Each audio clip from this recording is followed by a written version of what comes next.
నమస్తే, welcome to Eeha TV. Harihara Veeramallu Pawan Kalyan garu నటించిన ఈ సినిమా ఎప్పుడు రిలీజ్ అవుతుందా అని చాలా ఆసక్తిగా ఎదురు చూస్తున్న తరుణంలో ఈ నెలాఖరులోగా ఈ సినిమా మన ముందుకు రాబోతున్న తరుణంలో అసలు సినిమా పాటలు గ్లిమ్స్ చూస్తుంటుంటే గూస్ బంప్స్ వస్తున్నాయండి. అండ్ ఇంతకు ముందు రిలీజ్ చేసిన హరిహర వీరమల్లు సినిమాలో ఆ అసుర హననం సాంగ్ వింటేనే అబ్బా ఎవరు రాశారు, అసలు ఆ రాసిన వాళ్ళు ఎవరై ఉంటారని అనుకున్నప్పుడు ఎవరో తలపండిన పెద్దలు వాళ్ళు ఎవరైనా రాశారేమో అని నేను అనుకున్నా. కాకపోతే స్టూడియోకి వచ్చిన తర్వాత అసలు ఆ రాసిన వాళ్ళు ఎవరు అండ్ ఎలా రాశారు నాతో పాటు మీరు కూడా చూసేయండి. మనతో పాటు అసుర హననం సాంగ్ లిరిసిస్ట్ రాంబాబు గోసాల గారు ఉన్నారు, మాట్లాడదాం. నమస్తే అండి. నమస్తే అండి. ఎలా ఉన్నారు? బాగున్నాయండి. అసలు సాంగ్ ఏంటండి, ఒక్క లిరిక్ అర్థం కావట్లేదు. అదేంటండి? ఓకే, ఆ మ్యూజిక్ లో ఎవరో తల పండిన వాళ్ళు చాలా పెద్దవాళ్ళు రాసారేమో అనుకున్నాను నేను. అందుకే ఇంట్రోలో కూడా ఎవరు రాశారని ఒక ఆలోచన ఉంది కాబట్టి నాతో పాటు వాళ్ళని కూడా చూడమని చెప్పాను. ఒకసారి ఆ ఎక్స్పీరియన్స్ చెప్పండి, ఎలా రాశారు ఆ సాంగ్? లేదండి, అంటే నాకు విజువల్ చూపించారండి ఎడిటింగ్ రూమ్ లో. ఓకే, యాక్షన్ ఎపిసోడ్స్ అవన్నీ ఉన్నాయి ఆ విజువల్స్ లో. అలాగే ఆ విజువల్ లో పవన్ కళ్యాణ్ గారు హీరో కాబట్టి ఆయన పవర్ ప్యాక్డ్ పెర్ఫార్మెన్స్ అవన్నీ చూసి నేను ఆ విజువల్ ని ఇన్స్పైర్ అయ్యి రాశానండి. ఓకే, ఈ సాంగ్ కి ఇన్స్పిరేషన్ పవన్ కళ్యాణ్ గారే? ఎస్, అంతే కదా. ఓకే. ఎందుకంటే నాకు సిచ్యువేషన్, నాకు జ్యోతికృష్ణ గారు డైరెక్టర్ గారు ఏం చెప్పారంటే హరిహర వీరమల్లు ధర్మం కోసం యుద్ధం క్యాప్షన్. అయితే పవన్ కళ్యాణ్ గారు దాంట్లో ధర్మం కోసం పోరాడే ఒక వీరా క్యారెక్టర్. ఓకే, ఒక యోధుడిలాగా అనుకోవాలి మనం. ఆ ఫుల్ యాక్షన్ ఎపిసోడ్ లో మాస్ ఎలివేషన్ అదంతా ఉండేటట్టు ఉండాలి, కానీ రెగ్యులర్ గా ఉండకూడదు. బాహుబలి, ట్రిపుల్ ఆర్ కొంచెం అలా అలా ఉంటుంది కదా, కీరవాణి గారి మ్యూజిక్ కొంచెం ఆ రేంజ్ లో ఉండాలి. మీరు లిరిక్స్ కూడా నార్మల్ లిరిక్స్ కాకుండా కొంచెం బాగా ఎలివేట్ అయ్యేటట్టు రాయమన్నారు. అది సినిమా వచ్చి 17th century బ్యాక్ డ్రాప్.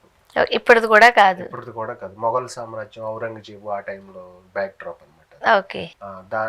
ఇంకా నేను ఇవన్నీ అంటే ఒక పక్క పవన్ కళ్యాణ్ గారు, ఒక పక్క కీరవాణి గారు, ఒక పక్క pan India cinema 17th century, ఇవన్నీ నేను మైండ్ లో పెట్టుకుని కత్తి మీద సామె ఛాలెంజ్ గా తీసుకుని చేశాను. రాంబాబు గారు, నేను ఇంతకు ముందు చెప్పిన పాయింటే మళ్ళీ రేస్ చేస్తాను. ఇలాంటి పాటలు రాయడానికి అండ్ 17th century వెళ్ళడానికి అప్పటి రాజ్యాల గురించి, రాజ్య పరిపాలన గురించి, మొఘలుల గురించి తెలియాలి అని అంటే చాలా ఎక్స్పీరియన్స్ కావాలి. ఎంత చదువుకున్నా ఎంతో కొంత మిగిలే ఉంటుంది మన చరిత్ర. ఓకే, మీరేమో ఏజ్ చాలా చిన్నగా కనిపిస్తున్నారు. నాకు ఫస్ట్ నుంచి అదే డౌట్ వస్తుంది మీ దగ్గర నుంచి. అంటే నేను నిజంగా ఎవరో చాలా పెద్దవాళ్ళు అయి ఉంటారు ఇది రాసింది, చాలా చిన్న ఏజ్. సో మరి ఆ సెంచరీ టైంలోకి వెళ్ళి అది రాయాలి పవన్ కళ్యాణ్ గారు, కీరవాణి గారు, ఇదంతా ఒక చాలా మంచి ప్రెషర్ ఉంటుంది ఇండైరెక్ట్ గా. అండ్ కొన్ని సాంగ్స్ కథానికి సంబంధం అంటే మొత్తం సినిమా కథకి సంబంధించి రాయాల్సి ఉంటే కొన్ని పాటలు అక్కడున్న సన్నివేశానికి రాస్తే సరిపోతుంది. ఇప్పుడు మీరు అసుర హననం అనేది ఎలా రాశారు? ఆ సీనా టోటల్ సినిమా? లేదు, నాకు కొంచెం అక్కడక్కడ కొన్ని సీన్లు చూపించారండి అక్కడక్కడ. ఓకే, అయితే ఎక్కువ హీరోయిజం, యాక్షన్ ఎపిసోడ్స్, పోరాటాలు అవన్నీ చూపించారు నాకు. ఎందుకంటే నేను ఇప్పుడు రాయాల్సింది ఒక పోరాట నేపథ్యంలో వస్తున్న బ్యాక్గ్రౌండ్ సాంగ్. అది ఆ హీరో ఆ ధర్మం కోసం ఆ బ్యాటిల్లో ఎలా చేస్తున్నాడు ఏంటనేది ఆయన్ని మనం ఇంకొక రేంజ్ లో మనం లిరిక్స్ లో ప్రజెంట్ చేయాలి, అంతే. అది చెప్పింది. అయితే నేను ఏం చేశానంటే ఇప్పుడు మనం ఒక సినిమాకి introduction, interval, pre climax, climax ఎలా డైరెక్టర్ లో ప్లాన్ చేస్తారో నేను కూడా నా పాటలో ఒక స్లోగా ఒక ఇంట్రడక్షన్, హీరోని ఒక భగవంతుడిలాగా ఎలా అంటే వజ్రదేహాయ రౌద్రరాధేయ భభ్రురూపాయ ఉగ్రవ్యాఘ్రాయ క్షిప్రదగ్ధాయ అలా స్టార్ట్ చేశాను సాకి. ఓకే, అది ఏంటంటే ఒక భగవంతుడే మన కోసం వస్తున్నాడు అనే ఫీలింగ్ కావాలి. అక్కడ ఆ మొఘల్ సామ్రాజ్యంలో ఔరంగజేబు చేతుల్లో నలిగిపోయిన వాళ్ళందరూ కలిసి ఎవరన్నా మన కోసం ఎవరన్నా వస్తే మనల్ని రక్షించడానికి ఒక వ్యక్తి, ఒక యోధుడు వస్తే ఏంటి ఎలా ఉంటది. ఆ పవన్ కళ్యాణ్ గారు ఎంత పవర్ఫుల్ గా ఆయన ఎంట్రీ ఇస్తారు అనుకున్నప్పుడు ఆయన ఒక దేవుడితో, ఒక భగవంతుడి అవతారంతో పోలుస్తూ, అంటే కష్టంలో ఉన్నప్పుడు సాయం చేసేవాడు ఎవడైనా దేవుడే. అవును. అది కథలో తీసుకున్నా బయట తీసుకున్నా. అందుకు నేను స్టార్టింగ్ అలా అలా తీసుకున్నాను అనమాట. తర్వాత అసలు మనం పాటలోకి వెళ్ళాలి. పాటలోకి వెళ్ళాలనుకున్నప్పుడు పవన్ కళ్యాణ్ గారి ఇమేజ్ ని, అలాగే కీరవాణి గారి మ్యూజిక్ మనకు తెలుసు అది ఏ రేంజ్ లో ఉంటుందో. బాహుబలి, ట్రిపుల్ ఆర్, దానికి మన లిరిక్స్ సరిపోతే కష్టమైపోతుంది. కొంచెం వెయిట్ ఉండాలి, మన కథకు తగ్గట్టు ఉండాలి. పైగా సినిమా చాలా పాన్ ఇండియా భారీ లెవెల్లో తీస్తున్నారు. మొత్తం నాకు ఇవన్నీ ఛాలెంజెస్ అనమాట. ఓకే. అలా కొంచెం ఆ సాకి తీసుకున్న తర్వాత నేను మళ్ళీ రాసుకున్నది ఏంటంటే కొంచెం పవర్ఫుల్ గా పల్లవి అనేది ఉండాలి అనుకున్నప్పుడు కొంచెం శివుడు దాన్ని తీసుకున్నాను అనమాట. అది ఎలా వస్తుందంటే, ప్రళయకాల రుద్రుడల్లే తాండవించు భైరవం, గగనమైన పువనమైన దద్దరిల్లు రౌరవం, నిసును చీల్చు క్షిద్రుడల్లే ఉద్భవించు ఆయుధం. అలా స్టార్ట్ చేశానండి పల్లవి. పల్లవి అయిన తర్వాత మనం చరణంకి వచ్చినప్పుడు ఒక హై మూమెంట్ ఏదన్నా ఇవ్వాలి. ఆ చరణం మామూలుగా ఒక 2-3 లైన్లు వేరే అయిన తర్వాత చరణం ఎండింగ్ లో ఒక హై మూమెంట్ సినిమాలో ప్రీ క్లైమాక్స్ లాగా అనమాట. అప్పుడు రా రా అసురులే ముసురుకోగా, రా రా అహితులే కసురుకోగా, రా రా బుసలనే విసిరి వేయిరా, రా రా శిరసులే తురిమి వేయిరా అని చెప్పి ఒక స్టాంజ్, అది హై మూమెంట్ ఇచ్చేటట్టు. తర్వాత మళ్ళీ ఎండింగ్ క్లైమాక్స్ అంటే సినిమా క్లైమాక్స్ లాగా. అంటే నేను పాటలో ఒక స్క్రిప్ట్ లాగా ఈ పాటే ఒక సినిమా అయితే మనం ఎలా రాసుకుంటాం అన్నట్టుగా నేను ప్లాన్ చేసుకున్నది అనమాట. అప్పుడు ఎండింగ్ లో ఏమొస్తుందంటే, పొగరు విడని మదగజం, అదిరి బెదిరే ముజ్జగం, గురిని గెలుచు అంబకం, భరత మాత నుదుటి రాత మార్చు ధీమసం అని ఆ లాస్ట్ లైన్. అంటే అది పవన్ కళ్యాణ్ గారు సినిమాలో ఉన్న క్యారెక్టర్ కి బయట ఉన్న క్యారెక్టర్ కి రెండింటిని బ్యాలెన్స్ చేస్తూ భరతమాత నుదుటి రాత మార్చు ధీమసం అని ఆ లాస్ట్ ఎండింగ్ లైన్ రాశారండి. అలా ఈ పాట ఫస్ట్ నుంచి లాస్ట్ వరకు నేను చేసిన హోంవర్క్ అన్నమాట. హోంవర్క్ కాదు ఇది, చాలా హార్డ్ వర్కే. అయితే రాంబాబు గారు, ఇప్పుడు మీరు చెప్తున్న ఆ పదాలు ఉన్నాయి కదా, వర్డ్స్ అర్థం కాలేదన్నారని ఇంత ఎక్స్ప్లెయిన్ చేసి, అదే నిజంగానే అర్థం కావట్లేదు. మీరు ఏమన్నారు కూడా నాకు నిజంగానే గుర్తురాలేదు సడన్ గా.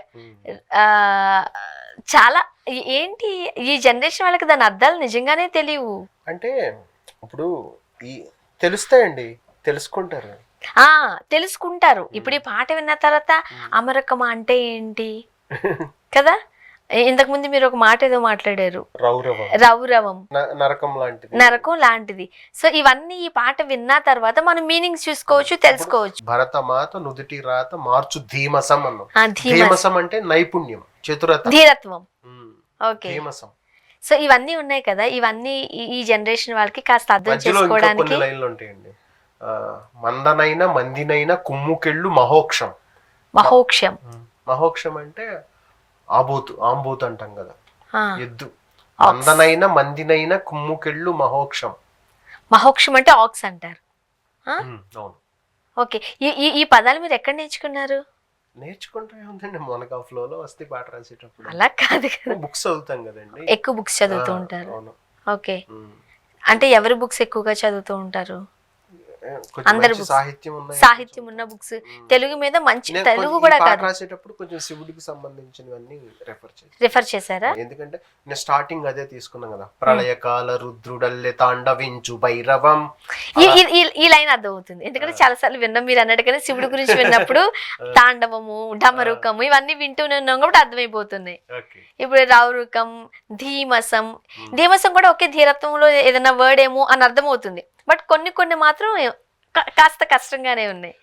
సో వీటికి చాలా బుక్స్ చదివారు అనమాట మీరు. ఇదివరకు మనం రాసిన పాటలని కాదు, మనం చదివిన బుక్స్ లో మనం సంపాదించుకున్న జ్ఞానం అంతా ఎంత ఉంటది కదా, దాన్ని కొంచెం ఈ పాటకి వాడాలి. లిరిసిస్ట్ అంటే భాష మీద పట్టుండాలి కదా, దట్టు తెలుగు మీద. ఎందుకంటే అన్ని రకాల పాటలు రాయగలగాలి కాబట్టి. అండ్ ఇలాంటి పాటలు రాసే జోనర్ ఉన్న వాళ్ళకి సాధారణంగా ఇదే జోనర్ లో వెళ్ళిపోతారేమో అని అనుకుంటారు. కానీ మీ గురించి తెలిసినప్పుడు కాదు, మీరు మంచి రొమాంటిక్ సాంగ్స్ కూడా రాశారు. అర్జున్ రెడ్డిలో మంచి పాట రాసింది మీరే, ఒకసారి చెప్పండి. అది అర్జున్ రెడ్డిలో 2 పాటలు రాశానండి. ఒక పాట చాలా పెద్ద హిట్ అయింది, అర్జున్ రెడ్డి సినిమాకి చాలా హార్ట్ లాంటిది అనమాట. కానీ అది హార్ట్ బ్రేకప్ సాంగ్. అది తెలిసేనే నా నువ్వే నా నువ్వు కాదని తెలిసనే నేనే నేను కానని అలా స్టార్ట్. అప్పట్లో నీ నాలుగు సంబంధించి నా నువ్వే నేనే ఆ, అది అంటే సరిగ్గా పలకపోతే నా నువ్వునే నీ నూనె అయిపోతుందండి. నిజమే కరెక్టే అది. అది చాలా పెద్ద హిట్ అయిందండి ఆ సినిమాలో. ఉమ్. నాకు ఏపీ గవర్నమెంట్ నుంచి ఆ సంవత్సరానికి ఉగాది పురస్కారం అవార్డు వచ్చింది, first government award. Super. So అసలు యాక్చువల్గా మీరు ఒకే జానర్ కి పరిమితమైన వ్యక్తిలాగా అనిపించట్లేదు. ఎందుకంటే మీ సాంగ్స్ లిస్ట్ తీస్తుంటుంటే ఉయ్యాల జంపాల దగ్గర నుంచి డిఫరెంట్ డిఫరెంట్ స్టైల్స్ లో మీరు రాసేసారు. ఏమనిపిస్తూ ఉంటది సాధారణంగా మనం కొన్ని పాటలు చూసినప్పుడు ఇది వీళ్ళే రాశారని గెస్ చేసేస్తాం. అవును. అండ్ ఒక మ్యూజిక్ మనం వింటున్నప్పుడు ఇది కీరవాణి గారే, ఇది ఇళయరాజా గారే అని మనం గెస్ చేసేస్తాం. అవునండి. బట్ మీ దగ్గర కాస్త టఫ్ గానే ఉంది మాకు. అంటే మొదట్లో ఫస్ట్ లో కొంచెం లవ్ సాంగ్స్ ఎక్కువ రాసేయండి. ఫస్ట్ స్టార్టింగ్ లో. ఓకే. ఉయ్యాల జంపాల, మజ్ను, అర్జున్ రెడ్డి, మజిలీ, ఓకే. ఇవన్నీ love songs. Love songs with family back drop లో ఉండే పాటలు ఇవన్నీ. కౌశల్య కృష్ణమూర్తి రాకాసి గడ్స్ పిల్ల అనే పాట. సూపర్ సాంగ్స్ అవన్నీ. చాలా మందికి మీరు రాంబాబు గారు అంటే తెలుసు కానీ అది మీరని చాలా మందికి తెలియదు. అలాగే వరుడు కావాలలో కోల కళ్ళే అని ఒక పాట, రూల్స్ రంజన్లో సమ్మోహనుడా, అలాగే మన ఉపేంద్ర గారిది ట్రోల్ సాంగ్ అని అదొక వెరైటీ సాంగ్. ట్రోల్ అవుతుంది అని మొత్తం మన సోషల్ మీడియాలో ఉన్న మీమ్స్ బాగా ట్రెండ్ అయినవి అన్ని కలిపి ఒక పాట చేసాం అనమాట. అలా రకరకాలు. ఇంకా కాంతార అంటారా, కాంతారాకి అన్ని పాటలు నేనే రాశాను. అది చాలా పెద్ద, అది సెపరేట్ గా మాట్లాడుకోవాలి ఆ జానర్. నేను అందుకే ఇప్పుడు మిమ్మల్ని టచ్ చేయలేదు. యాక్చువల్ గా ఇది కాస్త టఫ్ ఏమో అని నాకు అనిపిస్తుందండి. ఇప్పుడు ఒక్కొక్క జానర్ లోను ఒక్కొక్క స్టైలింగ్ లో తీసుకున్నారు మీరు. అంటే నాకు ఒక పాట నా దగ్గరికి ట్యూన్ వచ్చి వాళ్ళ సిచ్యువేషన్ నాకు ఎక్స్ప్లెయిన్ చేసి చెప్పి మాకు ఇలా పాట కావాలనుకున్నప్పుడు దాని మీద నేను కొంచెం అంటే నేను దీన్ని బెస్ట్ ఎలా ఇవ్వగలుగుతానని ఆలోచించి కొంచెం వర్క్ చేసుకుని అప్పుడు స్టార్ట్ చేస్తాను. ఓ ట్రాజడీ కంటే ట్రాజడీకి రాయగలరు, రొమాన్స్ కి రాయగలరు, రాకాసి దాంట్లో చూస్తే ఒక మంచి పాప గెంతలేసే వాళ్ళకి కూడా మీరు రాయగలరు. ఈ ఇన్ని పాటలు ఇలా రాయగలడానికి ఇన్స్పిరేషన్ ఏంటి మీకు? నాకు సినిమా పాటలు అంటే పిచ్చండి, పాట అంటే ఇష్టం. ఓకే. ఆ పిచ్చితోనే నేను కొంచెం అంటే పాడుతూ పాడుతూ మీ అంతటి ఇదివరకు అంటే చిన్నప్పుడు నేను చదువుకునేటప్పుడు బస్ స్టాండ్ లో పాటల పుస్తకాలు దొరికాయి చిన్నవి, అవి నా నోట్స్ లో పెట్టుకుని అవి రిఫర్ చేస్తా ఉండేవాడిని. అలా స్లో పాడేవారా పాట? నాకు తెలిసి ఆ పాట ఎలా రాశారో చూసుంటారు మీరు. అదే కదా, మనకి ట్యూన్ లేకపోయినా చదువుతాం. ట్యూన్ తెలిసిన పాటలు అనుకోండి పాడుకుంటాం. ఇప్పుడు చిన్నప్పుడు నేను మేజర్ చంద్రకాంత్ లో పాట ఎప్పుడు పాడుకుంటా ఉండేవాడిని, పుణ్యభూమి నా దేశం నమో నమామి. ఓకే. అది నాకు స్కూల్లో పాడితే చిన్న జామెట్రీ బాక్స్ గిఫ్ట్ గా వచ్చింది అప్పుడు. ఓ సూపర్. అదే మ్యూజిక్ డైరెక్టర్ కి ఇప్పుడు పాట రాసా, కీరవాణి సార్. అది చాలా హ్యాపీ. ఈ జర్నీ ఎట్లా చెప్తారు, అంత సులువు అయితే కాదు ఇది. కాదండి. ఓకే.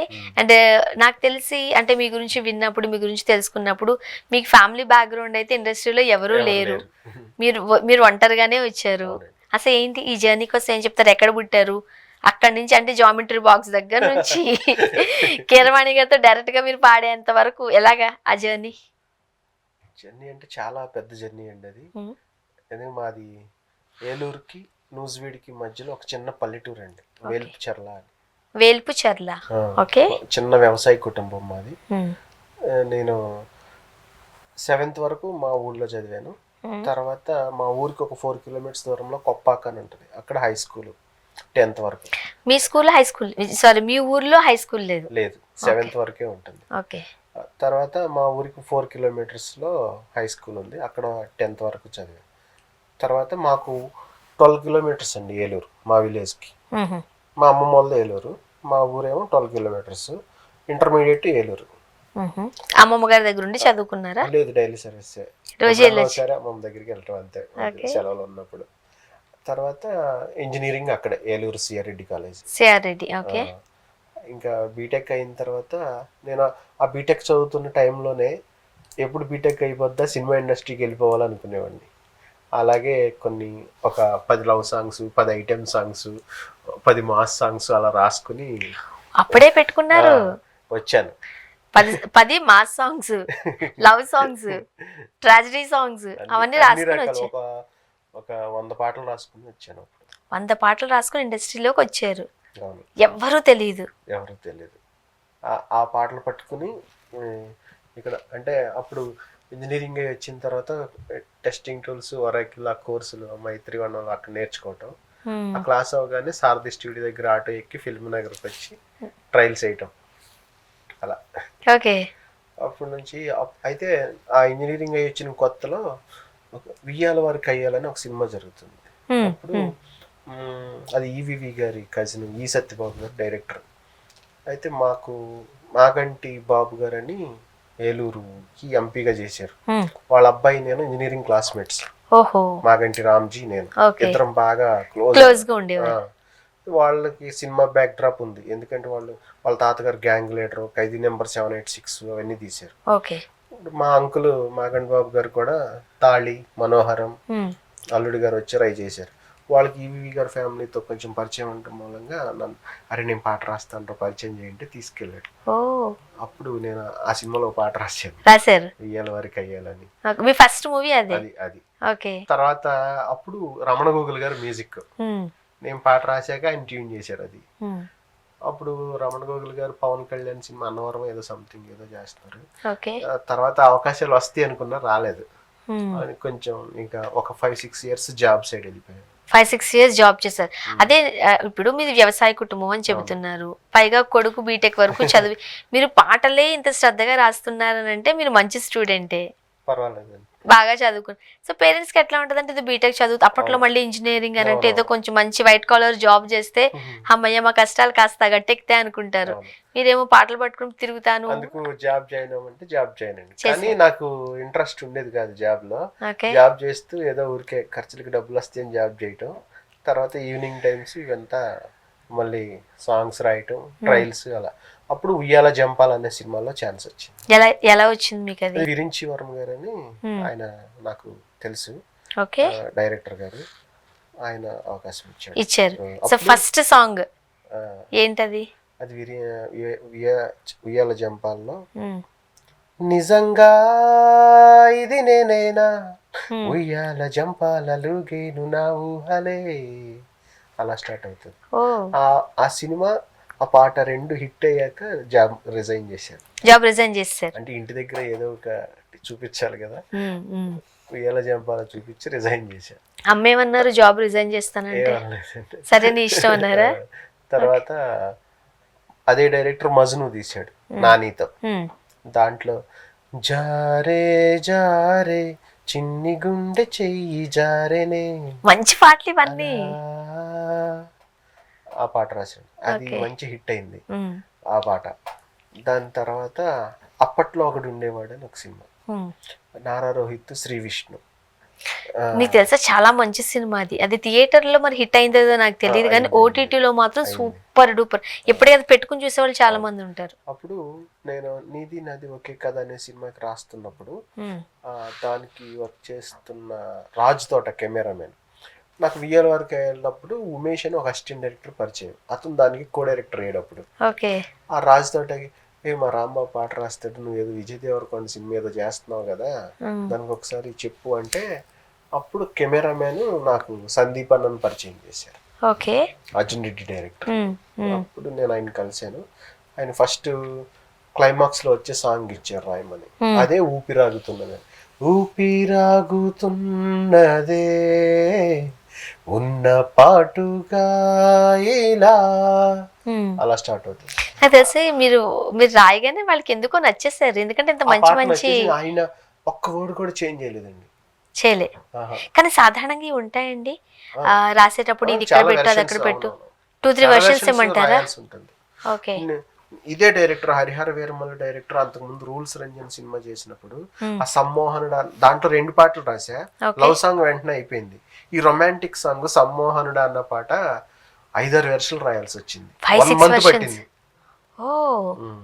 మళ్ళీ హరిహర వీరమల్లులో పాట 3-4 days ఒక్క వర్డ్ కూడా చేంజ్ చేయకుండా ఓకే అయిపోయింది. కీరవాణి 3-4 days రాసేసారు. ఒక్కోసారి అలా అవుతాయి, ఒక్కొక్కసారి. ఇప్పుడు సాధారణంగా మీరు పాడుతున్నారు కదా, నాకు తెలిసి ఇలా లిరిసిస్ట్లు అంటేనే అది హమ్ చేసుకుంటూ రాయడము లేకపోతే రాస్తూ హమ్ చేయడము చేస్తూ ఉంటారు కదా. ట్యూన్ మీకు ముందే ఇచ్చేసి నువ్వు ఈ ట్యూన్ తగ్గట్టు రాయి అని అంటారా, లేదంటే మీరు రాసిన దానికి తగ్గట్టుగా ట్యూన్ పెడుతూ ఉంటారా? ఇప్పుడు 99% ట్యూన్ ఇచ్చేసి ట్యూన్కి తగ్గట్టు రాయటమేనండి. ఇది ఈజీనా అది ఈజీనా? రెండు ఈజీ, రెండు కష్టమే. అది చెప్పండి.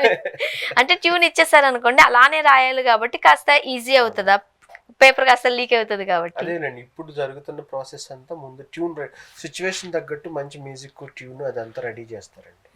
చేసి ఈ సిచ్యువేషన్కి ఎవరైతే బాగా రాస్తారు లేదు ఈ ట్యూన్కి ఎవరైతే మంచి పదాలు వేస్తారని వాళ్ళు డిసైడ్ అయ్యి పిలుస్తారు. ఇప్పుడు రామ్ జోగి శాస్త్రి గారినో, చంద్రబోస్ గారినో, అనంత్ శ్రీరామ్ గారినో, నన్ను అలా. మీరు చెప్పిన వాళ్ళు అందరూ చాలా అంటే పెద్దవాళ్ళు చిన్నవాళ్ళు అని నేను మాట్లాడను కానీ చాలా ఫేమ్ వచ్చిన వాళ్ళు, మంచి రైటర్స్ అందరూ మంచి రైటర్సే. ఫేమ్ వచ్చింది వాళ్ళకి. చాలా మంచి మంచి రైటర్స్ ఉంటారు కానీ ఎందుకో వాళ్ళకి ఫేమ్ రాదు. సో అలా ఆ లెక్కను మాట్లాడుకుందాం. అందరూ మంచి రాగా రాసేవాళ్లే కాబట్టి కొంతమందికి తొందరగా ఫేమ్ వస్తుంది. నిజంగానే చంద్రబోస్ గారు, అనంత్ శ్రీరామ్ గారు, హరిహర వీరమల్లు అంటే పవన్ కళ్యాణ్ గారి సినిమా అంటే ఆ లేయర్ని ఎంచుకుంటూ ఉంటారు. నెక్స్ట్ లేయర్లో ఇంకొంతమంది ఇంకొక నెక్స్ట్ లేయర్లో వస్తారు. బట్ రాంబాబు గారిని నమ్మి ఇంత పెద్ద పాట మీ భుజాల మీద వేశారు అని అంటే ఆ కాన్ఫిడెన్స్ ఎలా ఇచ్చారు మీరు వాళ్ళకి? అంటే నేను ఆల్రెడీ జ్యోతికృష్ణ గారికి అంతకుముందు మామూలుగా ఆ హిట్ సాంగ్ ఇచ్చాను కదా సమ్మోహనుడు అనేది. నేనే ఆయనకి మెసేజ్ పెడతాను, సార్ మీరు పెద్ద సినిమా చేస్తున్నారు, పవన్ కళ్యాణ్ గారితో చేస్తున్నారు, కీరవాణి గారితో చేస్తున్నారు, వాళ్ళిద్దరితో నేను వర్క్ చేయలా, మీకు లాస్ట్ సినిమాలో పెద్ద హిట్ సాంగ్ రాశాను నేను, నాకు ఒక అవకాశం ఇవ్వండి అని నేను మెసేజ్ పెట్టాను ఆయనకి. ఓకే, ఆయన పిలిచారు. పిలిచి నువ్వు అర్జున్ రెడ్డి మజిలీ ఇవన్నీ రాజు, ఇదేమో వేరే సినిమా, దీనికి మరి అసలు కీరవాణి గారు ఒప్పుకోవాలి కదా, సరే చూద్దాము చెప్తానులే అన్నారు. తర్వాత మళ్ళీ ఇంకో రోజు నేను ఆఫీస్కి వెళ్తే ఏంటంటే సార్ నేను రాస్తాను సార్, చెప్పండి సార్ ఏదైనా సిచ్యువేషన్ చెప్పండి అని చెప్పి పక్క రూమ్ లో ఎడిటింగ్ జరుగుతుంది, అప్పుడు షూటింగ్ అయిపోయి కొంత పార్ట్ ఆ విజువల్స్ అన్ని నాకు చూపించి ఇది క్యారెక్టర్, ఇది సినిమా, ధర్మం కోసం పోరాడేవాడు, ఫుల్ ఎలివేషన్ మాస్, అసలు బాహుబలి RRR రేంజ్ లో ఉండాలి పాట, మరి నువ్వు ఒకసారి ప్లాన్ చేసుకుని నువ్వు రాసి తీసుకురా, అది బాగుంటే అప్పుడు నేను కీరవాణి గారికి చెప్తాను అన్నాడు. డైరెక్ట్ గా మిమ్మల్ని కీరవాణి గారి పట్టుకెళ్ళలేదు. ఓకే, అప్పుడు నేను ఒక 3-4 days టైం తీసుకుని మీకు ఏదైతే ఒక సినిమా స్క్రిప్ట్ ని ఎలా రాస్తారో అలా ఈ ఒక్క పాటకి నేను అలా వర్క్ చేశాను అనమాట. ఫస్ట్ ఒక సాకి, తర్వాత పల్లవి, తర్వాత చరణం, తర్వాత ఎండ్ పోర్షన్, అలా చేసి తీసుకెళ్తే ఆయనకి విపరీతంగా నచ్చింది. జ్యోతి గారికి నచ్చి అప్పుడు కీరవాణి గారికి కాల్ చేసి మాట్లాడి ఆయన నేను చెప్తాను అప్పుడు పంపించు అన్నారంట. తర్వాత నాకు 5 days చెప్పారు. ఎన్ని డేస్ టైం తీసుకున్నారు? 1 month. 1 month. ఈ 1 month మీకు నిద్ర పట్టుండదు అసలు కదా, ఏమవుతుందా ఏంటి ఒక సందర్భంలో ఉండదేమో ఇంకా అనుకున్నాను. అంటే అంత టైం వస్తే మనకి ఎట్లయినా ఒకలాంటి భయం ఉంటది. అయితే నాకు డైరెక్టర్ గారు ఏం చెప్పారంటే ఫస్ట్ ఈ సినిమాని క్రిష్ గారు తీసారు కొంత, తర్వాత జ్యోతికృష్ణ గారు ఎంటర్ అయిన తర్వాత కీరవాణి గారితో ఆయన ర్యాప్ సెట్ అవటానికి కొంచెం టైం పట్టింది. టైం పట్టాక సార్ ఇలా రాంబాబు అని లాస్ట్ సినిమాలో కూడా ఒక మంచి పాట రాశాడు, ఇప్పుడు దీంట్లో నేను రాపిచ్చాను ఒకసారి చూడండి అంటే పంపించాను అంట. సరే సార్ నేను వెళ్తానండి. ఆయన సాహిత్యంలో దిట్ట, నువ్వు జాగ్రత్త, నా పరువు కాపాడు అన్నారు ఆయన. నేను వెళ్ళాను, కలిశాను ఆయన్ని. ఆయన చాలా చాలా చాలా ఆప్యాయంగా చాలా బాగా మాట్లాడారు. అంటే నేను కొత్త ఆయన దగ్గర, కానీ రాంబాబు గారు మీది ఏ ఊరు అన్నారు. ఏలూరు అండి అన్నారు. మాది కూడా ఆ ఊరే, దా కూర్చో, మీది ఏలూరు మాది ఏలూరు పనిచేస్తుంది అక్కడ. లిరిక్ పేపర్ పెట్టాను, ఆయన చక్కగా పాడుతూ అన్నారు. ఓకే రాంబాబు పాట ఓకే, మనం రికార్డింగ్కి వెళ్దాం అన్నారు. అంతే, వెంటనే సెకండ్ ఆప్షన్ కూడా వెళ్ళలే. అది నా అదృష్టం అనుకోవాలి. ఓకే, అలా ఓకే అండి. సో ఇప్పుడు కీరవాణి గారు లాంటి పెద్ద వ్యక్తితో మీరు కూర్చుని మాట్లాడుతున్నప్పుడు ఇది ఒక different experience. That Pawan Kalyan గారి సినిమాకి వర్క్ చేయడం. పవన్ కళ్యాణ్ గారిని కూడా కలిశారు. పవన్ కళ్యాణ్ గారు, కీరవాణి గారు, నేను, ప్రొడ్యూసర్ గారు, డైరెక్టర్ గారు గంట సేపు ఈ పాట పవన్ కళ్యాణ్ గారికి విపరీతంగా నచ్చి 50 times విన్నారంట ఆయన. మొన్న కలిసినప్పుడు చెప్పారనమాట. అది పెద్ద కాంప్లిమెంట్ నాకు. బాగా రాసేవారు రాంబాబు అన్నారు, చాలా సార్లు విన్నాను నేను అన్నారు. కీరవాణి గారిని కలవటానికి వచ్చారు ఆయన. ఓకే. వచ్చినప్పుడు నేను ఈ పాట విన్నాను, ఈ పాట రాసింది ఎవరు, అతను కూడా పిలవండి అన్నారంట ఆయన. ఆయనే పిలవమని చెప్పారు. ఓ, నన్ను పిలిచారు, వెళ్ళాను. 1 గంట సేపు ఆయనతో టైం స్పెండ్ చేసి. పవన్ కళ్యాణ్ గారు కలవమన్నారని అంటే నెక్స్ట్ మీ ఫీలింగ్ ఏంటో చెప్పలేదు నాకు. అంటే మీరు కాలేజ్ డేస్ లో చదువుకున్నప్పుడు ఆయన సినిమాలు చూస్తూ ఉంటారు, ఇమిటేట్ చేస్తూ ఉంటారు. ఓకే, ఆయనకి అందరూ అభిమానులే. అంటే చాలా చాలా ఎక్కువ క్రేజ్ ఉన్న సూపర్ పవర్ స్టార్ కదా. అవును, అలాంటి ఆయన మీరు కలవడానికి ఆయన సినిమాకి మీరు పాట రాశారు అని అంటే. అంతకు ముందు ఒకసారి అడిగాను డైరెక్టర్ గారిని, సార్ హీరో గారితో ఒక ఫోటో దిగుతాను సార్ సెల్ఫీ. ఇప్పుడు ఏం కదా, నేను టైం వచ్చినప్పుడు చెప్తానులే నీకు అన్నారు. కానీ గంట టైం ఆయనతో స్పెండ్ చేసే టైం వచ్చింది. ఓకే, ఈ పాట అన్ని తీసుకొచ్చింది. మీరు ఏం మాట్లాడారు ఆయనతో? నేనేం మాట్లాడడం ఇంకా ఆ టైంలో నేను ఇంకా అలా ఆయన చెప్తుంటే ఆయన చూస్తూ ఆయన చెప్పే వింటూ ఉన్నా అంతే. అతి పెద్ద కాంప్లిమెంట్ ఇదే. ఇప్పుడు ఇలాంటి పాటలు ఆయనే రండి మీరు ఎందుకు దూరంగా ఉంటారు, ఫోటో తీద్దాం రండి అని ఆయనే పిలిచారు. ఆయనే పాట బాగా రాసేవన్నారు, నేను 50 times విన్నానని చెప్పారు. ఆ వీడియో కూడా మేము రిలీజ్ చేసారా? సూపర్. సో ఒక రకంగా చెప్పాలంటే మనం అవుతాయేమని కొన్ని కలలు అంటూ ఉంటాం, మనకు తెలియకుండా అవి నిజాలు అయిపోతూ ఉంటాయి. ఆ టైంలో ఎక్స్పీరియన్స్ ఎలా ఉంది అని అంటే చెప్పడానికి మీ దగ్గర మాటలు కూడా ఉండవు, మీ ఎక్స్ప్రెషన్స్ చూస్తే మాకు అర్థం అవుతుంది అంతే. చాలా హ్యాపీగా ఉందండి, ఎందుకంటే అంత పెద్ద భారీ సినిమాలో అంత పెద్ద హీరోకి అంత పెద్ద మ్యూజిక్ డైరెక్టర్ గారంటే ఆయన ఆస్కార్ విన్నర్, భారతదేశం గర్వించదగ్గ మ్యూజిక్ డైరెక్టర్. ఆయన సంగీతంలో నేను పాట రాయటం అనేది నిజంగా నా అదృష్టం. అలాగే నేను రాసిన ఆ లిరిక్స్ ని ఆయన మ్యూజిక్ తో 100 రెట్లు పైకి తీసుకెళ్లిపోయారు ఆయన. అది ఎక్కడో అసలు ఆ పాట వింటంటేనే అసలు పవన్ కళ్యాణ్ గారు మేము కలిసిన రోజు ఒక మాట అన్నారు, ఈ పాట వింటే పౌరుషం లేనోడైనా సరే పౌరుషంగా లేచి ఏదో ఒకటి మనం సాధించాలని బయలుదేరతాడు. అంత గూస్ బంప్స్ వచ్చేటట్టుంది ఈ పాట. చాలా అంటే చాలా బాగుందండి ఆ సాంగ్. చెప్తున్నాను, ఈ జనరేషన్ వాళ్ళకి ఆ వర్డ్స్ అర్థం కావడానికి టైం తీసుకుంటున్నారంటేనే సూపర్ డూపర్ సక్సెస్ అన్నట్టండి. ఎందుకంటే అది తెలుసుకోవడానికి మాకు అర్థం కావడానికి నా కెరీర్ లో ది బెస్ట్ సాంగ్ అనొచ్చు, లిరిక్స్ పరంగా కష్టం ఏంటో తెలిసిపోతుంది. అవును, ఎందుకంటే నేను అన్ని లవ్ సాంగ్స్ కొంచెం లైట్ చిన్న చిన్న పదాలతో చక్కగా రాసుకుంటూ వచ్చాను ఎన్నాళ్ళు. కానీ మనం కథను బట్టి సినిమాని బట్టి రాయాలి కాబట్టి కథను బట్టి కథానాయకుడిని బట్టి ఈ పాట రాశాను. సో ఇది రాసినది ఇంకొంచెం కాన్ఫిడెన్స్ బాగా వచ్చి ఉంటుంది మీకు. వచ్చింది, ఎందుకంటే నాకు చాలా మంది మెసేజెస్ పెట్టారు, మీడియా వాళ్ళు కానీ డైరెక్టర్స్ కానీ రైటర్స్ కానీ, వాళ్ళందరూ రాంబాబు అసలు నీ నుంచి మేము ఇది ఎక్స్పెక్ట్ చేయలేదు, అసలు ఇది రెండో సైడ్ లా ఉంది నీకు, నిజమే కదా, ఎప్పుడు మంచిగా చిన్న చిన్న పదాలతో ఏదో లవ్ సాంగ్స్ రాసేవాడివి, అసలు ఇలాంటి పదాలతో అని. చూసారా, మనం పదాల గురించి చాలా గట్టిగా మాట్లాడుతున్నాం. నాకు బెస్ట్ కాంప్లిమెంట్ ఏంటంటే అండి, చంద్రబోస్ సార్ నాకు ఒక వాయిస్ మెసేజ్ పెట్టారండి. ఓకే, రాంబాబు నేను పాట విన్నాను, చాలా బాగుంది, నేపథ్య గీతం కదా, నాకు మళ్ళీ రెండోసారి విన్నాను, అప్పుడు పదాలన్నీ నాకు బాగా అర్థమయ్యాయి. ఒక్కో పదానికి ఒక్కొక్క శబ్దం ఉంటుంది, శబ్ద విస్ఫోటనం లాగా ఉంది ఈ పాట, అంత బాగా రాసావు నువ్వు, నీ కెరీర్కి ఇది చాలా ముందడుగు మలుపు, నీకు నా అభినందనలు ఆశీర్వాదాలు అని వాయిస్ మెసేజ్ పెట్టారు. మొత్తం వాయిస్ మెసేజ్ అంతా గుర్తు పెట్టుకుని చెప్పారంటే మీరు ఎన్నిసార్లు విని ఉండాలి. ఆయన ఒక ఆస్కార్ విన్నర్ కదా మరి, అంటే ఎన్నిసార్లు విని ఉంటారు మీరు అని కంటతా పట్టారంటే. ఆయన ఫస్ట్ టైం వాయిస్ మెసేజ్ నేను ఇలా ఫోన్ లో వాట్సాప్ లో అది వెళ్తుంది వింటున్నాను, నా కళ్ళు చెమర్చేయండి. ఎందుకంటే అంత పెద్ద ఆస్కార్ విన్నరు, నేను రాసిన లిరిక్స్ అసలు ఇంత పదాలతో శబ్ద విస్ఫోటనం చేయటం అనేది అరుదు రాంబాబు, బాగా కుదిరింది, బాగా రాసేవన్నారు, అది నాకు చాలా హ్యాపీ. యాక్చువల్గా ఇండస్ట్రీలో అప్కమింగ్ ఉన్నప్పుడు రెమ్యూనరేషన్స్ ఎలా ఉంటాయి ఇవన్నీ అడగాలనిపిస్తూ ఉంటుంది.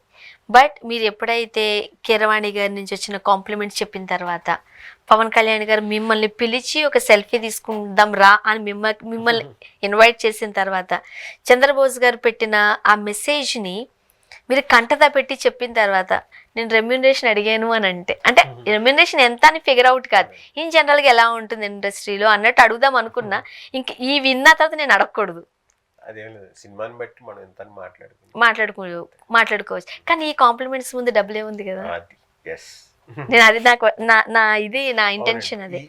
ఈ పాట ఇద్దరు ఆస్కార్ విన్నర్లకి నచ్చింది బాగా. ఒక ఆస్కార్ విన్నర్ మ్యూజిక్ చేశారు దీనికి, ఇంకో ఆస్కార్ విన్నర్ విని చాలా పెద్ద కాంప్లిమెంట్ ఇచ్చారు. అలాగే మన ఇండియాలో చాలా పొలిటికల్ గానైనా సినిమా పరంగానైనా చాలా క్రేజ్ ఉన్న పవర్ స్టార్ పవన్ కళ్యాణ్ గారికి ఈ పాట బాగా నచ్చింది. ప్రొడ్యూస్ చేసింది ఎవరు? ఏఎం రత్నం గారు. ఆయన భారతీయుడు, జీన్స్, ఒకే ఒక్కడు, నరసింహ, ఖుషి, మళ్ళీ ఆయనే పాటలు రాస్తాడు. అలాంటి ప్రొడక్షన్ హౌస్ పెద్దది, హీరో, మ్యూజిక్ డైరెక్టర్ అంతా అలా కలిసి వచ్చింది ఈ పాటకి. కానీ ఈ పాట రిలీజ్ అయిన తర్వాత ఫ్యాన్స్ లో కూడా చాలా మంది నాకు ట్విట్టర్ లో ఆ లిరిక్స్ లైన్స్ అన్నా అసలు ఏం రాసేవన్నా మా పవన్ కళ్యాణ్ పదాలు ఏంటన్నా అని, కొంతమంది ఏమో అన్న అర్థం కాకపోయినా సరే అది ఏంటంటే ఒకలాంటి ఇది వస్తుందన్న అని కొంతమంది, అలా చాలా మంది అప్రిసియేషన్ ఇచ్చారు. అండ్ ఇంత టఫ్ వర్డ్స్ రాయడానికి, డిఫికల్ట్ గా రాయడానికి మనం చాలా మంది రాసే వాళ్ళతో మాట్లాడేటప్పుడు కొంతమంది అప్పట్లో వేటూరి గారికి ఏదన్నా కాబట్టి చెట్టు కింద కూర్చునేవారంట. చెట్టు కింద ఒక మంచి చెట్టు కింద కూర్చుంటే ఫటాఫట రాసేవారంట ఆయన. పూరి జగన్నాథ్ గారు లాంటి వాళ్ళు మనం సి ఏరియాకి వెళ్ళిపోతామని చెబుతూ ఉంటారు. ఇంకొంతమంది ఇంకో చోటకి ఎక్కడో కూర్చుంటా ఉంటారు. ఇలాంటివి రాయాలంటే మీరు ఎక్కడికి వెళ్ళి రాస్తూ ఉంటారు? నేను ఇంట్లో కూర్చునే రాసేయండి. కొంచెం శివుడివి అవి కొంచెం రిఫర్ చేసి కొన్ని పదాలు కొంచెం ఇది చేసి రాశాను. మీ ఇంట్లో మీ డెస్క్ మీద కూర్చుని రాసుకున్నారా? ఏ చెట్టు కిందకి పొట్టు కిందకి పోలేదా? జనరల్ గా ఎక్కడైతే మీకు మంచి మంచి ఆలోచనలు వస్తూ ఉంటాయి నేను ఇంట్లోనే రాయగలుగుతాను. ఒకవేళ ఎప్పుడైనా స్ట్రక్ అయితే జస్ట్ ఊరికే కిందకి వచ్చి అలా వాక్ చేస్తూ ఎక్కడ లైన్ దాన్ని ఏదైనా క్రాక్ అవుతుంది కదా, అప్పుడు మళ్ళీ పైకి వెళ్ళి రాసుకుంటాం. ఓహో, వాకింగ్ లో మీకు వర్డ్స్ క్రాక్ అవుతూ ఉంటాయి. లేదు బాగా స్ట్రక్ అయిపోయాం అనుకోండి సినిమాకి వెళ్ళిపోతాం. దానికి సొల్యూషన్ కూడా సినిమానే. సినిమా చూస్తాం. ఓకే, దానికి కూడా జోనర్ ఉందా? ఈ సినిమా చూసి వచ్చిన తర్వాత మళ్ళీ స్టార్ట్ చేస్తాం. ఏదైనా సినిమానే. ఇంకా మీకు ఆ వర్డ్ ఏదైనా క్రాక్ అవుతున్నా సరే మీరు సినిమాకి వెళ్ళాల్సిందే. ఎక్కడైనా మనం స్ట్రక్ అయిపోతే సినిమాకి వెళ్తాం, లేదంటే కిందకి వెళ్ళి ఊరికి అలా తిరిగేసి ఆలోచించుకుని వస్తూ ఉంటారు. ఇప్పుడు చాలా కాంపిటీషన్ ఉంది కదండి సినిమా ఇండస్ట్రీలో. ఒక ఛాన్స్ ఉందంటే 100 మంది ఉన్నారు.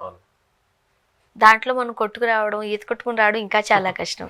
అంత కాంపిటీషన్ మీరు ఎప్పుడైనా ఫీల్ అయ్యారా? మీ ఛాన్స్ వేరే వాళ్ళు పట్టుకెళ్ళిపోవడం, అంటే నువ్వే రాంబాబు అని అనడం, అయ్యో ఐఎమ్ సారీ అనడం, మీకు జరిగాయా? 1-2 సందర్భాల్లో జరిగాయి. అవన్నీ పట్టించుకోలేదు, ఎందుకంటే అది పట్టించుకుంటే మనం అక్కడే అయిపోతాం, ఇంకా సినిమా రాయలేం కదా. కానీ ఆ సెకండ్ అయితే కాస్త ఇబ్బంది అనిపిస్తుంది. కానీ అది ఎక్కడైనా ఏ రంగంలోనైనా ఉంటది, కాంపిటీషన్ ఉంటుంది కదా. మనం ఏంటి అనేది మన పాటతో మన రైటింగ్స్ తో మనం నిరూపించుకోవాలి. మన పాటే మనకి ఇంకో పాటను తీసుకురావాలి. అండ్ ఇప్పుడు చాలా మంది వాళ్ళు రాస్తూ ఉంటారు, వేరే వాళ్ళు పేరు వేసుకుంటూ ఉంటారు అని అంటారు. నిజమా అండి ఇది? అంటే మీరు రాస్తారు, రాంబాబు గారు పాట రాశారు, స్వర్ణ వెళ్ళి ఇది నేనే రాశానని చెప్పి ఏదో అక్కడ జరుగుతుంది, ఒక లాబింగ్, స్వర్ణ పేరు పడుతూ ఉంటది అని అంటారు. నిజమా అది? నాకైతే జరగలేదు. బట్ విన్నారా? ఇండస్ట్రీలో చూసారా? విన్నారా? అలాంటి ఎక్స్పీరియన్స్ మీ వరకు ఏదైనా వచ్చి ఆగిందా? నా వరకు ఏం రాలేదు. అదృష్టవంతులు ఫీల్ అయ్యేది. నేను రాసిన అన్ని పాటలకి నా పేరే ఉంటుంది. మీ పేరే ఉండింది. ఓకే.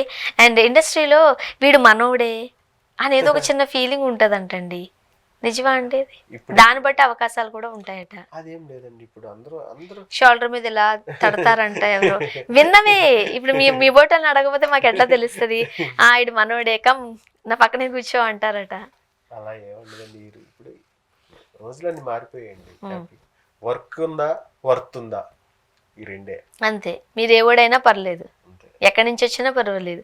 సో మీకు టాలెంట్ ఉంటే లేదే ఏమండి. ఇప్పుడు నేను ఎక్కడో పల్లెటూరు ఎక్కడో చదువుకుని వచ్చాం. 200 సినిమాకి 600 పాటలు రాశాను నేను ఇప్పటికీ. ఇది 200వ సినిమా నాకు, హరిహర వీరమల్లు. అవన్నీ ఉంటే నేను రాయగలనా? మరి నాకు ఏ బ్యాక్గ్రౌండ్ లేదు. నేను 200 సినిమాలకి పాటలు రాశాను. 600 పాటలు రాశారు మీరు. 600 పాటల తర్వాత మీకు వచ్చిన బ్రేక్ ఇది పెద్ద సినిమా. బ్రేకే కదా. డే రాగానే మీకు హరిహర వీరమల్లులో కావాలంటే పోరాటం అండి. హరిహర వీరమల్లు అవకాశం 10 years ఫైట్. ఏమనిపిస్తుంది ఇప్పుడు? చాలా హ్యాపీగా ఉంది. అమ్మ వాళ్ళు ఏమంటారు? అందరూ హ్యాపీ అండి, ఫుల్ హ్యాపీ. ఓకే. మొన్న ఆడియో ఫంక్షన్ ఈ టీవీలో అట్లా ఇట్లా చూసి వాళ్ళు కూడా చాలా హ్యాపీ. అంటే వాళ్ళకి ఇదివరకు అర్జున్ రెడ్డి, మజిలీ ఇవన్నీ రాసినప్పుడు, కాంతార్ ఇవన్నీ రాసినప్పుడు చూశారు. ఓకే. కాకపోతే ఏంటంటే ఒక పెద్ద సినిమాకి ఒక పెద్ద హీరోకి రాస్తే వచ్చే ఇది ఎంతైనా వేరు కదా. చాలా అంటే రాంబాబు గోసాల అనేవాడు మొన్నటి వరకు ఇండస్ట్రీకి తెలుసు, ఓకే. ఇప్పుడు చాలా మందికి తెలుసు. ఈ హరిహర వీరమల్లు సినిమా చూసిన ప్రతి ఒక్కరికి మీరు తెలుస్తారు, ఎందుకంటే ఆ సాంగ్ అలా ఉంది.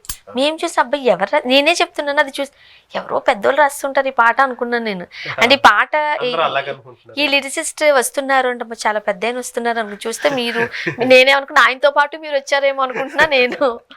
అంతే కదండి, ఆ వర్డ్స్ చూస్తుంటుంటే ఈ జనరేషన్ పిల్లలకి కాస్త టైం తీసుకుంటారు అర్థం చేసుకోవడానికి కదా. ఏమంటే మొన్నటి వరకు ఈ జనరేషన్ వాళ్ళకే రాశాను 199 సినిమాలు వాళ్ళకే. ఈ ఒక్క పాట అందరికి ఇది జనరేషన్ కాదు కానీ తెలుసుకోవాలి. అదొకటి సినిమాని బట్టి, సినిమా కథను బట్టి రాయాల్సి. ఇప్పుడు ఈ పాట విన్న తర్వాత గూస్ బంప్స్ అందరికి వచ్చిన తర్వాత దాని లిరిక్స్ గురించి అందరూ చూస్తారండి, అది మంచి పరిణామం కదా, ఖచ్చితంగా చూడాలి కూడా. అంటే ఈ పాట ఇంత హిట్ అవటానికి కారణం కీరవాణి గారి మ్యూజిక్, అలాగే పవన్ కళ్యాణ్ గారి క్రేజ్, ఈ రెండు కలిపి జనాల్లోకి వెళ్ళింది పాట. అలాగే పాడినోళ్ళు, నా లిరిక్స్ ఇవన్నీ యాడ్ అయ్యి కొంచెం చాలా మంచి పాటగా ఇప్పుడు బూస్టప్ అయింది అంటారు. సినిమా కష్టాలు ఏమైనా చూసారా మీరు ఇనీషియల్ డేస్ లో? ఇనీషియల్ డేస్ లో ఉంటాయి కదా, ఉన్నాయా? ఒకటే బన్ను తినడం, మనం ఏమైనా సడన్ గా రాగానే రెడ్ కార్పెట్ వేస్తారా? కాదు కదా. ఓకే. అవన్నీ ఎవరి లైఫ్ లోనైనా ఉంటాయి. అంటే కొంతమంది చాలా కష్టాలుగా చెబుతూ ఉంటారండి, బట్ ఆ కష్టం లేకుండా ఈ స్టేజ్ వరకు రావడం కూడా కష్టమేనేమో. మీరు కూడా కష్టాలు చూసి వచ్చిన వాళ్ళే, హెవీ కాంపిటీషన్ ఎదుర్కొన్న వాళ్ళే చాలా మంది. అంటే నేను కొంచెం ఆ టైంలో నాకు ఇంజనీరింగ్ ఫ్రెండ్స్ చాలా సపోర్ట్ చేశారు బాగా. ఒక 4-5 ఇయర్స్ 4-5 ఇయర్స్ హెల్ప్ చేశారు ఫినాన్షియల్ గా అన్ని రకాలుగా. ఓ, నా ఇంజనీరింగ్ ఫ్రెండ్స్ లేకపోతే నేను లేనండి. ఇంజనీరింగ్ ఫ్రెండ్స్ అని కదా, నా ఫ్రెండ్స్ ఓకే చాలా సపోర్ట్ చేశారు ఫినాన్షియల్ గా, ఎమోషనల్ గా. అవును, అంటే మనం వచ్చిన కొత్తలో ట్రయల్స్ చేసేవాళ్ళం, అప్పుడు మనకి కావాలి కదా కొంచెం. మరి రాగానే మనకి వేలు ఇస్తారా అండి? ఆ టైంలో చాలా సపోర్ట్ చేశారు. తర్వాత నేను కొంచెం జాయిన్ అయ్యి జాబ్ చేసుకుంటూ ఉయ్యాల జంపాల అనే సినిమా రాసిన తర్వాత అది హిట్ అయ్యాక నా మీద నాకు ఒక నమ్మకం వచ్చి కొంచెం ఆ జాబ్ రిజైన్ చేసి అప్పటి నుంచి రెగ్యులర్ గా రాస్తూనే ఉన్నానండి. అండ్ నిజంగానే మీరు చేసిన పనికి, కష్టానికి తగిన ప్రతిఫలం వచ్చిందా అండి? వచ్చింది. ఇచ్చారా మంచిగానే? ఏమండి, పవన్ కళ్యాణ్ సినిమాకి పాట రాశాను, అదే పెద్ద ప్రతిఫలం. ఇంతకు ముందు కూడా నేను అదే చెప్పాను, అంటే రెమ్యూనరేషన్స్ ఎలా ఉంటాయి ఓకేనా అని అడుగుదాం అనుకున్నప్పుడు ఇన్ని కాంప్లిమెంట్స్ విన్నాక నేను మీ మనీ గురించి అడగలేను.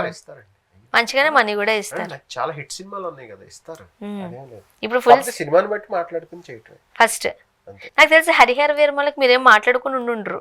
లేదండి, నేను పాట రాసేసాను అంతే. తర్వాత వాళ్ళు ఎంత కావాలంటే అంత ఇస్తే ఎంత ఇచ్చినా ఓకే. ఓకే. అండ్ సందీప్ వంగ గారితో మీరు వర్క్ చేశారు, ఇప్పుడు ఆయనది సినిమా వస్తుంది స్పిరిట్, ఉన్నారా మీరు అందులో? చెప్తా ఉన్నారండి, అడిగారా? మెసేజ్ పెట్టారా?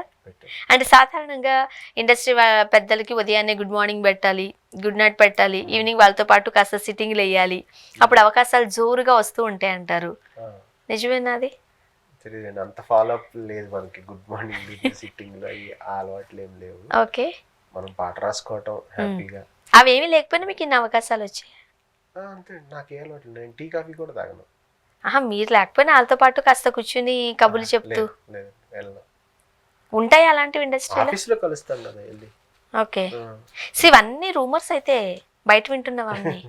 చూడండి, ఎవరి లైఫ్ వాళ్ళది కదా, దాంట్లో మనం ఎలా అంటే హెవీ కాంపిటీషన్ ఉన్నప్పుడు మనకు దగ్గరగా ఉన్న వాళ్ళకి అవకాశాలు ఇస్తూ ఉంటారు అంటారుగా, అదేమీ లేదు. నేను ఉయ్యాల జంపాల దగ్గర నుంచి ఇప్పటి వరకు 200 సినిమాలు రాసి నాకు ఎప్పుడు వర్క్ ఉంటూనే ఉంది. నేను కరోనా టైంలో ఆహా అనే ఒక ఓటీటీ కోసం ఒక 20-30 సినిమాలు డబ్బింగ్ రాశాను, సింగిల్ కార్డ్. 20 సినిమాలు అంటే ఒక 100 పాటలు ఉంటాయి.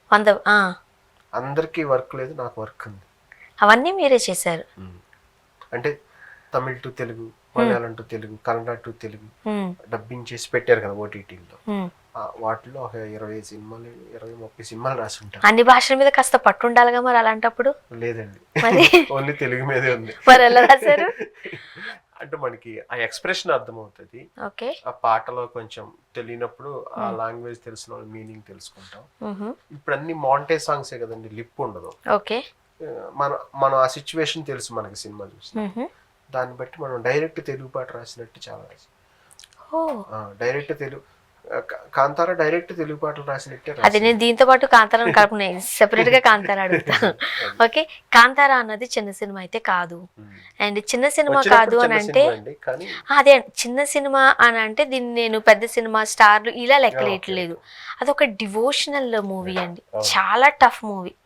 అన్నిటికి రాసినట్టు దానికి రాయలేము. ఎందుకంటే అక్కడ ఉన్న ఆచారాలు, పద్ధతులు, సంస్కృతి, సాంప్రదాయాలు అన్ని మిళితమైన సినిమా బ్యాక్ డ్రాప్. అది దానికి పాటలు రాయడం అనేది చిన్న విషయం అండి. అంటే అది ఫస్ట్ తారీఖు రిలీజ్ అయిందండి. 2వ తారీఖుకి పెద్ద హిట్ అని చెప్పి కన్నడలో టాక్ వచ్చింది. 4వ తారీఖు గీతా ఆర్ట్స్ వాళ్ళు దాన్ని తీసుకున్నారు. 15వ తారీఖు రిలీజ్ అన్నారు. అవును, ఆ డైలాగ్స్ వాళ్ళు చేస్తారు. అన్ని పాటలు నేను రాయాలి 4 రోజుల్లో. 4 రోజుల్లో అన్ని పాటలు రాసి కంప్లీట్ చేసి ఇచ్చాను. ఎలా ఇచ్చారు? పెద్ద సూపర్. అంటే కన్నడ సాంగ్స్ ఏమైనా బేస్ చేసుకున్నారా? ఇప్పుడు కన్నడ సాంగ్స్ మనకు పంపిస్తారు కదా, దాన్ని బేస్ చేసుకుని మనం ఇక్కడ తెలుగు రాయాలి. కాకపోతే టైం లేదు, తక్కువ టైం ఉంది. రోజుకో పాట రాయాల్సి వచ్చింది. ఎవరైనా హెల్ప్ చేశారా మీకు? లేదండి, మీరు ఒక్కరే కూర్చొని రాసుకున్నారు.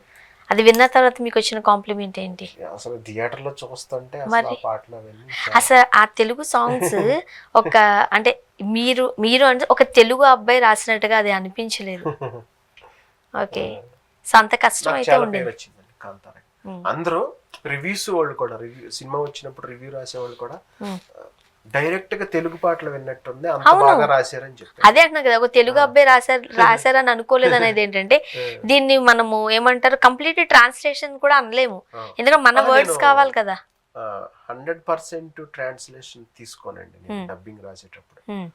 జస్ట్ ఆ సందర్భం చూసుకుంటాను, వాళ్ళు ఆ లాంగ్వేజ్ లో ఏ కాన్సెప్ట్ లో వెళ్ళారు అనేది ఒక్కటే చూసుకుంటా.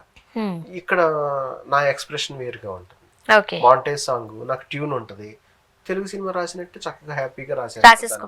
అదే వర్డ్స్ ఉండాలి అట్లా ఏమీ లేదు. ఇప్పుడు నేను మొన్న అలా ఒకటి వాడాల్సి వచ్చింది, ఎందుకంటే అది ఆల్రెడీ హిట్. గోల్డెన్ స్పారో అని సాంగ్. ఓకే, జాబిలమ్మ నీకన్నా గోల్డెన్ స్పారో నా గుండెలో యారో, అది చాలా పెద్ద హిట్. అది నేనే రాసింది ఇక్కడ. ఓ, సో మీరు దాని సోల్ పట్టుకుని మన తెలుగు కన్వర్ట్ అయ్యేలాగా మనకి ఎలా కనెక్టివిటీ ఉంటుందో దాన్ని బట్టి రాసేసుకుంటారు. ఒకవేళ వాళ్ళు మాకు ఇది ఎలా ఉందో మాకు అదే కావాలని వాళ్ళు గట్టిగా పట్టుబడితే తప్ప వాళ్ళు సార్ సిచ్యువేషన్ ఇది, పాట ఇది, సినిమా ఇది, మీరు ది బెస్ట్ ఇవ్వండి అంటారు. అన్నారు అనుకోండి, ఇంకా హ్యాపీగా మంచిగా రాసిస్తారు. లేదు మాకు ఇదే కావాలి, ఈ వర్డ్ టు వర్డ్ చాలా జాగ్రత్తగా చెయ్యాలి అన్నారు అనుకోండి, అది కొంచెం కష్టం అవుతుంది. అంతే కష్టం అవుతుంది కానీ టైం తీసుకుంటారు. డబ్బింగ్ పాటలానే ఉంటది అది. అలా కాకుండా చేయడానికి ట్రై చేస్తాను. ఏందో డబ్బింగ్ డైలాగ్స్ తో ఉన్న సినిమా చూడాలంటేనే కష్టం. మోహన్ లాల్ గారిది చాలా పెద్ద హిట్ సినిమా తొడరం అని. అవును, అక్కడ ఇండస్ట్రీ హిట్. నేను అన్ని పాటలు ఇక్కడ నేనే రాశాను. రాశారు, అయిపోయింది ఆ వర్క్, రిలీజ్ అయిందండి సినిమా. అవునవును, నేను అనేది ఇప్పుడు ఓటీటీకి వస్తుందను, లేకపోతే ఇప్పుడు మన డబ్బింగ్ సినిమాలకు వచ్చేసరికి కొంచెం గ్యాప్ తీసుకుంటాం ఎట్లయినా సరే మనం. అవును, ఇప్పుడు ఉపేంద్ర గారిది యూఐ రాశాను అన్ని పాటలు. కిచె సుదీప్ ది మ్యాక్స్ అని ఒక సినిమా వచ్చింది. అవును అవును, అది ఆల్రెడీ మనకి ఉంది. బగీరా రాశాను అన్ని పాటలు. హోంబాళ ఫిలిమ్స్ వాళ్ళు అన్ని డబ్బింగ్ అంతా నేను రాస్తాను. కాంతారా తర్వాత వచ్చిన క్యూలు ఇవన్నీ 1 by 1. సూపర్ అండి రాంబాబు గారు. అండ్ మీరు రాసిన పనికి అంటే ఏదైతే కష్టపడుతున్నారో దానికి తగ్గ ప్రతిఫలంతో పాటుగా మంచి పేరు కూడా మీకు వస్తుంది, రైట్? సో ఇప్పుడు మీ డ్రీమ్ కీరవాణి గారితో వర్క్ చేయడం, పవన్ కళ్యాణ్ గారి సినిమాకి చేయడం, డ్రీమ్ నెరవేరిపోయింది. ఇంకేమైనా డ్రీమ్స్ ఉన్నాయా? నెక్స్ట్ ప్రాజెక్ట్స్ ఏంటి? ఏంటో ఇంకెవరి సినిమాలకు రాయాలనుకుంటున్నారు? చిరంజీవి గారు, బాలకృష్ణ గారికి రాయాలి. ఓకే, వాళ్ళిద్దరూ మనకు తెలిసిన బిగ్గెస్ట్ మాస్ హీరోలు. చిన్నప్పటి నుంచి వాళ్ళ సినిమాలు చూస్తూనే పెరిగాం. అసలు సినిమా ఇండస్ట్రీకి రావడానికి మీ బోటి వాళ్ళందరికీ ఆ కళ వాళ్ళ వచ్చింది కదా. ఓకే, మన సినిమా అంటే బిగ్గెస్ట్ మాస్ హీరోలు కదా వాళ్ళు. మన కదా, అంటే మీరు రాసిన పాటలకు ఆయన స్టెప్లు వేస్తుంటే ఎట్లా ఉంటది? పూనకాలే అంటారు కదా. చూడాలండి. ఓకే, ఆ అవకాశం కోసం వెయిట్ చేస్తున్నాను. వాళ్ళిద్దరు సినిమాలకి పాటలు రాస్తే. నెక్స్ట్ ప్రాజెక్ట్స్ ఏంటి? ఉన్నాయండి, రాస్తున్నా. అదే వచ్చినవాడు గౌతమ్ అని ఒక సినిమా ఉంది, అవును, దానికి రాశాను. అలాగే ఓబామా అయ్యో రామ్ అని సుహాస్తి ఒకటి ఉంది. ఓకే, అలాగే మన దర్శి మన కోర్టు ప్రియదర్శన్ ఆయనది ఒకటి ఉంది. ఇంకా కొత్త వాళ్ళు ఒక 2 ఉన్నాయి, డబ్బింగ్ సినిమాలో ఒక 2 ఉన్నాయి. ఓ, చాలా ప్రాజెక్ట్స్, చిన్న పెద్ద అని తేడా లేకుండా అన్ని సినిమాలకి మీరు వర్క్ చేస్తూ ఉంటున్నారు. అంటే చిరంజీవి గారు అండ్ బాలకృష్ణ గారి సినిమాలకి వర్క్ చేయాలని కోరుకుంటున్నారు. ఆ డ్రీమ్ కూడా తొందరలోనే సాకారం అవ్వాలని మనస్ఫూర్తిగా కోరుకుంటున్నాం. థ్యాంక్ యూ సో మచ్ అండి. ఇంకా మంచి మంచి సినిమాలకి, పెద్ద పెద్ద సినిమాలకి అండ్ మీ డ్రీమ్ ప్రాజెక్ట్స్ కూడా మీరు వర్క్ చేయాలని మనస్ఫూర్తిగా కోరుకుంటున్నాం. ఆల్ ది బెస్ట్ అండి. Thank you so much.